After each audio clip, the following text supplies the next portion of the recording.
You guys know how things work around here. We don't care if it's good football, bad football, as long as we've got football. And we got 2 games of football tonight. Props, sides, touchdowns, you name it. Let's make it happen. Hey, Dave Loughy here on Twitter at Loughy_D. Hit your boy up if you haven't done so yet. And as always, help me feed the algorithm. Otherwise, I wouldn't ask you if it didn't help me a ton, and it does. Thumbs up, subscribe, free to do. And leave a comment down below. Always interested, curious to see your guys' thoughts on this game because we got a whole lot to talk about. So let's dive into it. Yeah, you got the Bears and Vikings, 7-point favorites. Vikings at home, 44-point total. I'm actually going to cover both of these games in one and then tie it in. So bear with me, okay? Doing things a little differently than we would do on these Monday videos, but for obvious reasons. It's actually crazy to think here that the NFC North games this season, only one of them has been decided by more than a field goal. That's it. And that was the Lions-Packers game at Lambeau where Jordan Love was clearly still dealing with a groin injury. Even this lowly Bears team has competed, right? They lost in overtime to the Vikings. They played 3 straight divisional games before that loss in San Francisco, by the way. But they lost by a field goal to the Vikings in overtime. They lost by 1 point to the Packers. They would have won, but unsurprisingly had a blocked field goal. I mean, shocker, right? And then they lost by a field goal to Detroit on Thanksgiving Day because Matt Eberflus decided that he's the type of coach that would prefer not to have any time on the clock or additional plays under his belt. And then he was fired promptly after that.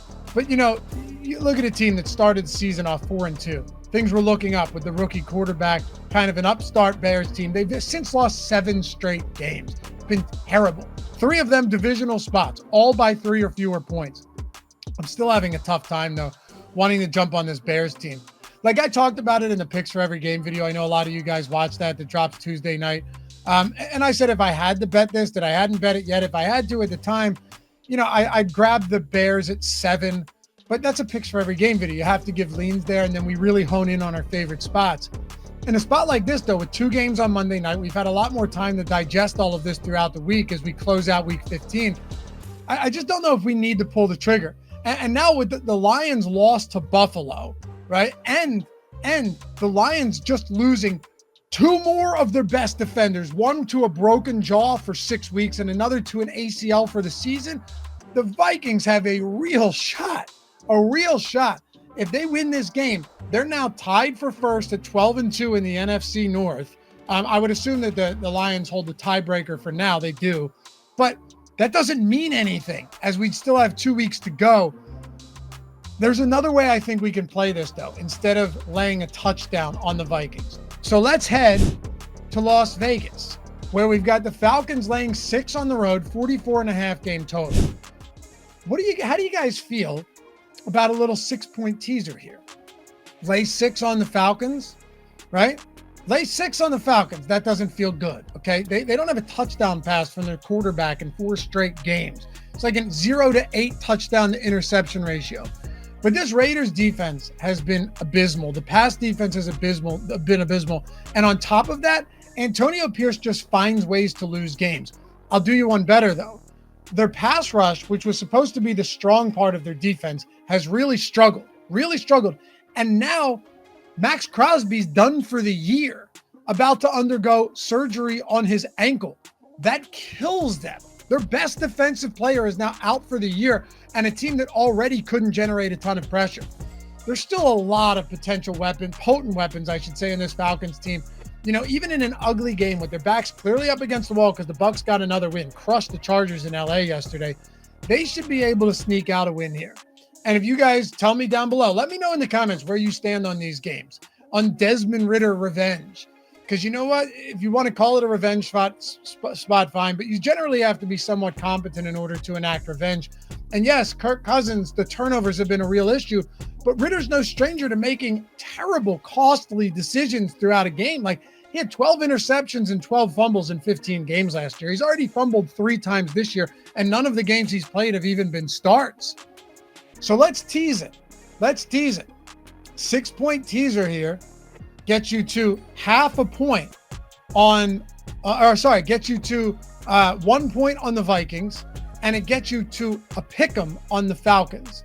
I feel okay with that. I already bet it. I feel okay there. I don't really want to lay 6 on the Falcons or 7 on the Vikings. Probably both would be my leans at this point, but I just don't have a great feel for that. let's go for both of these favorites to get the outright wins in super meaningful games for both of them and non-meaningful games for their opponents. All right, talk some props here. And as always, guys, see that on the screen? If you're in any of those states, I tell you every single time we do this show, because it's the best book when it comes to promos and the sign-up bonus. Bet365 is giving you $150 in bonus bets for signing up, depositing $10, and betting $5. That's it. We wiped them out on the touchdown props for Thursday Night Football. They're no longer even doing it anymore, but still 30% same-game parlay boost for today. They give you $25 in bonus bets every single Sunday just for betting $25. So across the board, there's no other books that are giving you better bonuses. Most of them are like, here, great 100% bonus, and your max bet is $5. At least with Bet365, they're not crushing us in that regard. They give what they say they're going to give, and they give the bonus bets out. And if your bets win, you still get paid. But more than anything, you can bet whatever you want. Whether you wanted to bet Kirk Cousins to throw a touchdown on his first play or his first possession of the game, which is interesting. Probably massive odds there. Not recommending it. But you could do that the moment that bet settles. You have $150 in bonus bets in your account. You don't have to wait 72 hours for them to release them. Nothing like that. It's right there. So it's $150. Sign up. Link is in the description and in the pinned comment. Click that.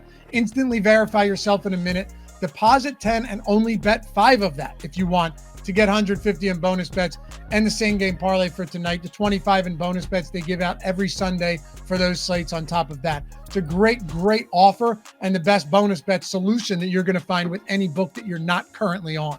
Anyway, got to be 21 years or older to gamble. Gambling problem, call or text 1-800-GAMBLER. Let's get into some props here. I want to start with Drake London. I like the over on receiving yards today at 64.5, minus 113 on FanDuel. The Raiders pass rush, like I said, they've already been bad. Now Max Crosby's gone. Don't get me wrong. Cousins has been bad, even with a clean pocket lately, but he's been truly terrible under pressure. And he's faced some teams that have good pressure and bring a lot of blitzing, like we saw with Minnesota last week. You know, during this 4-game losing streak, it's been bad, but he's still completing 70% of passes under pressure, 8.3 yards per attempt with a clean pocket, not under pressure. And London has a 32% target share over that stretch, playing 100% of snaps in the games that aren't blowouts. So given the Raiders' poor pass rush, totally inept secondary, and London's extremely heavy involvement in this offense, I think it's a good spot for him to clear this number. FanDuel's given us the best number on all of that, the best line. So even if Cousins doesn't have to throw at an alarming clip and he isn't great, I still think there's some meat on the bone there as well. In this same game, I don't hate Ray McCloud under 36.5 receiving yards either. I think it looks decent. Be a half-unit play for me. You know, Cousins likes to go to McCloud in spots where the team is getting pressured. Again, his two highest target share games come against the Bucs and the Vikings, both of whom blitz at a high clip, get a lot of pressure on the quarterback. I think he's going to have time in the pocket today. I don't think that's going to be a huge issue. More opportunities downfield to Mooney, more to Drake London, just more running the ball to Bijan Robinson. Ray could be the odd man out here, under 36.5 receiving yards. Don't hate that one bit. And then one more for you guys. Look, again, what's your favorite prop? Tell me down below. I'm always happy to hear. I'm interested in that stuff. Genuine. Some of it's insane, but you know what? We don't win every time either. Cole Kmet over 24.5 receiving yards. A lot of you are going to be like, dude, this guy had 0 targets last week. I get it. Wasn't even targeted in that loss. But the guy saw 10 targets against the Vikings, by the way, only a couple weeks ago, just 3 weeks back. It's not just about that, though. It's the fact that he's playing 90 to 100% of snaps in every game. He's running routes on close to 85% of dropbacks. So eventually, and by the way, he's clearing this number in most of the games he plays. Last week was just terrible. But I think Cole Kmet gets a little bit more involved today. And do they look to get the ball out quicker to a guy like him, as we saw 2-3 weeks ago in week 12, when you have a heavy blitz defense and Brian Florence's defense with the Vikings? So yes, I think this could be an opportunity for us to get there on Cole Kmet. I like that spot. I also have I'm trying to give you guys as much as I can this week. Take what you want, throw away what you don't want, throw away all of it if you want, and just go with your own leans. Fade me, whatever. I'm just giving you the stuff I'm seeing. Michael Mayer over 2.5 receptions is at plus money. I'd wait till we get it on all of the books because it's only on one now.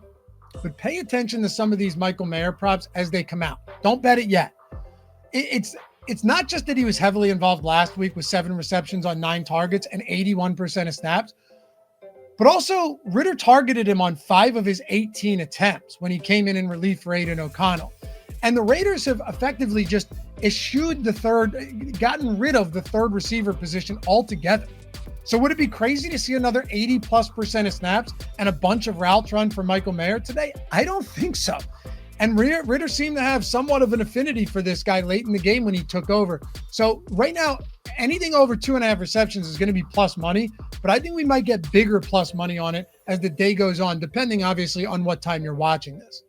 And then one touchdown for you. There are not a lot of great touchdown props today as far as the odds go, because I'm never going to give you guys just garbage odds because it's like, oh, here we have to do it.